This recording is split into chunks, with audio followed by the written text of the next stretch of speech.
Para sa mga gamit ko eh.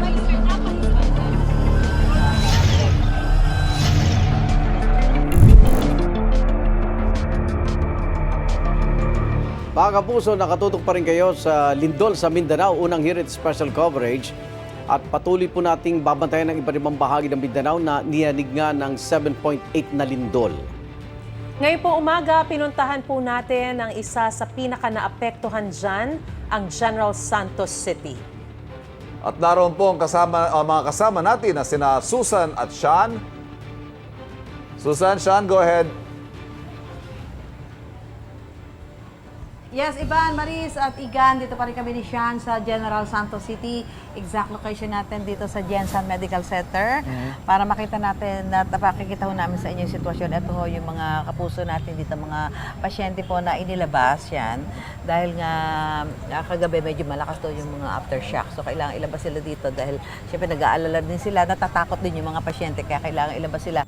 Pero sabi nga kanina nung hospital administrator, pag ipinasok sila ngayong umaga, dito na lang sila sa ground floor para in case magkakaroon ng aftershock, ay madali na silang mailalabas. Halika, Sean. Dagdag ko lang rin, Mami Sue, gaya na sabi ni, nakausap natin si Kevin off-cam. Sabi niya kanina, aside dun sa dalawang mag-ina na nasugatan, may dalawa pa daw silang casualties Oo, na namatindi namatay. naging pinsala dahil nabagsakan, ano? Nung Pader ng atip. paglaba. Kaya doble ingat din sila ngayon sa pagbalik ng mga pasyente ngayong umaga. Yung mga ganong insidente. Ngayon, So ito, kausapin ho natin yung ilan natin mga kapuso dito. Ayan. May pasyente po kayo dito? Ano niyo po siya? Lantan siya man primero tapos naay gatubo sa iyang ilog.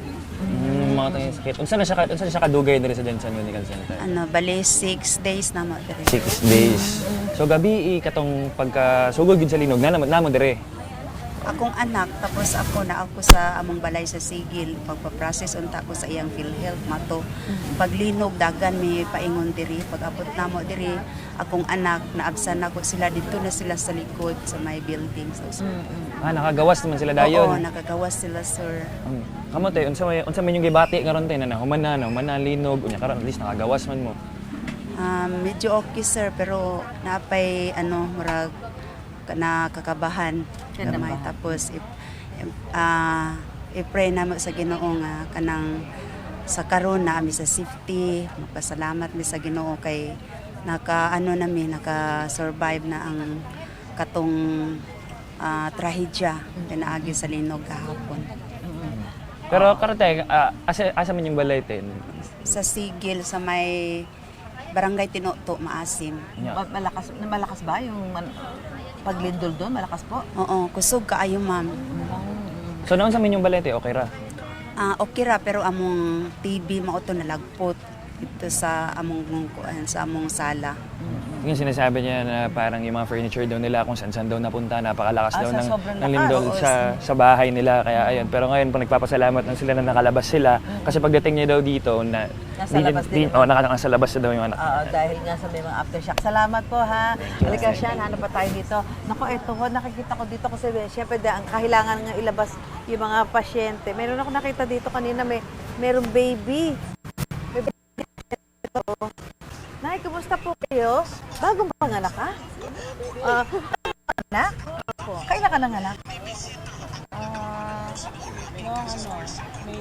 Ilan buwan na itong baby?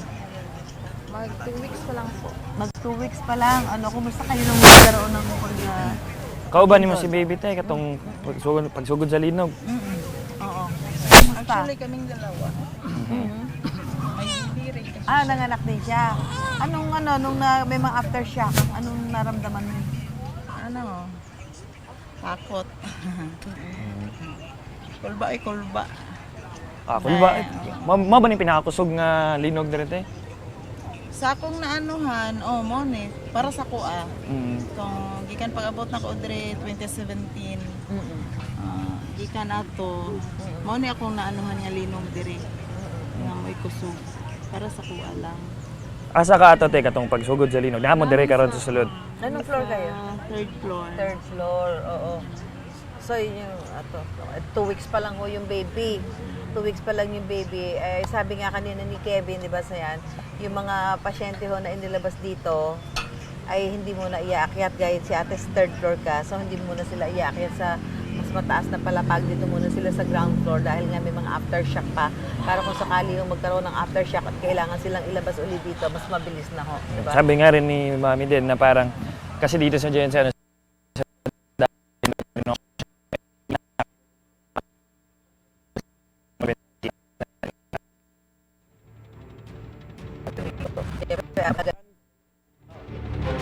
Kakasabi ko pa naman kanina si Susan, Yung steady, signal, di ba? steady yung signal. Ngayon, ayan na.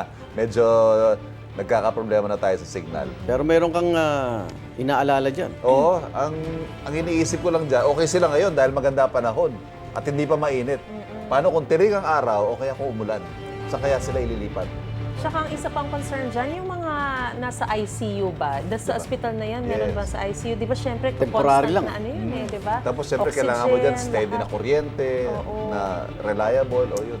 Babalikan po natin ang sitwasyon dyan sa ospital na yan, kasama sina Susan at Sian.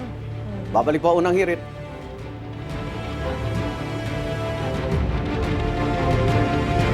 Wait! Wait, wait, wait!